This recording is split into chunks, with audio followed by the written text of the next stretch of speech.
क्या आपको भी लगता है कि आप कोई चीज़ रीस्टार्ट करना चाह रहे हो और वो आप कर नहीं पाओगे, या रीस्टार्ट करने में आपको डर लग रहा है? चाहे वो कोई भी आपकी हॉबी हो या आपका पैशन हो, जो आपको क्रेज़ी बनाए रखता था, वो हॉबी जिससे आपकी आइडेंटिटी थी, आपको पहचाना जाता था। आप उसको रीस्टार्ट करने में सोच रहे हो कि पता नहीं क्या होगा, या कैसे होगा वापस उतना।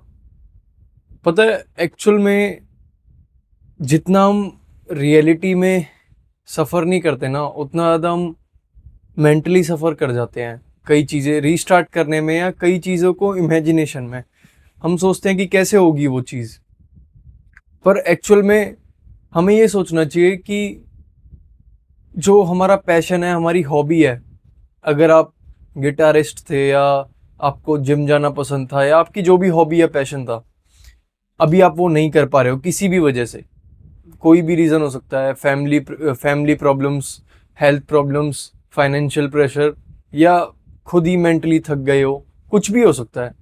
पर अगर हम इस चीज़ में रुक गए, चलो आपने कुछ टाइम का ब्रेक लिया किसी भी वजह से, फैमिली प्रॉब्लम्स की या हेल्थ प्रॉब्लम्स की या फाइनेंशियल प्रेशर की वजह से कुछ टाइम आपने ब्रेक ले लिया, 2 साल, 3 साल, 4 साल, 1 साल, कुछ भी ब्रेक ले लिया आपने। उसके बाद आप जब रीस्टार्ट करने जाओगे तो आप ये सोचोगे कि मैं पीछे रह गया, मैं हार गया, क्योंकि हमें सोसाइटी ने सिखाया कि आप हार गए रेस में, एक रेस चल रही है। पर एक्चुअल में रेस आपकी दुनिया से नहीं है, आपकी रेस खुद से है।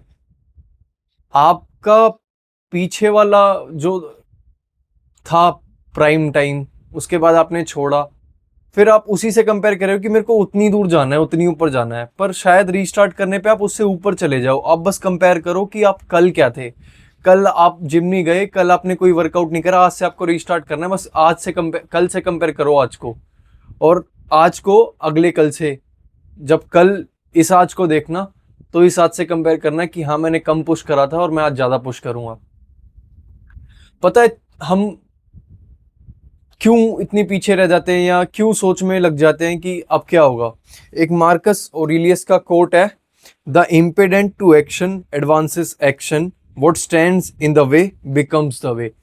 मतलब हम किसी भी वजह से जो भी चीज़ हम नहीं कर पा रहे हैं ना, जो भी हमारा ऑब्स्टिकल है, शायद वो ऑब्स्टिकल ही हमारा रास्ता बन जाए, शायद वो रुकावट ही हमारी सक्सेस का जरिया बन जाए।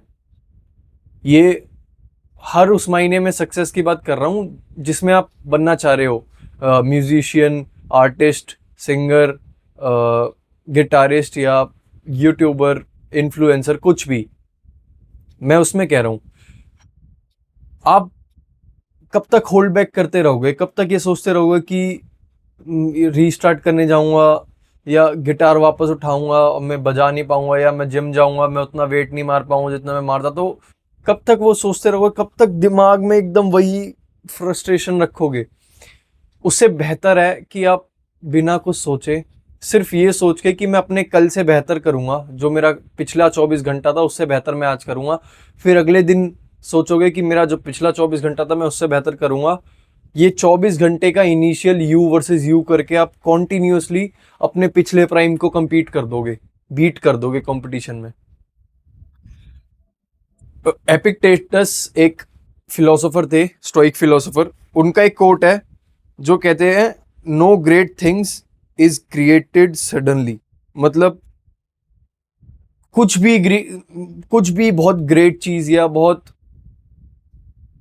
बहुत ऐसी चीज जो रिमेंबर करें लोग, वो सडनली नहीं बनती। आपने देखा होगा कोई छोटा मोटा इन्फ्लुएंसर जो एकदम से बहुत फेमस हुआ, वो एकदम से गायब हो जाता है। क्यों? 2-3 साल, 4 साल के फेज में कुछ भी चीज उनके साथ हो।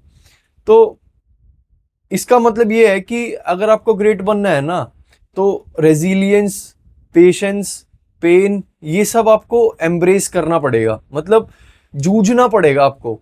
मतलब वो एक शार्क वाला है ना, जितनी ज्यादा उस पर स्कार्स है, उतनी ज्यादा वो ओल्ड है और उतनी ज्यादा वो घातक है।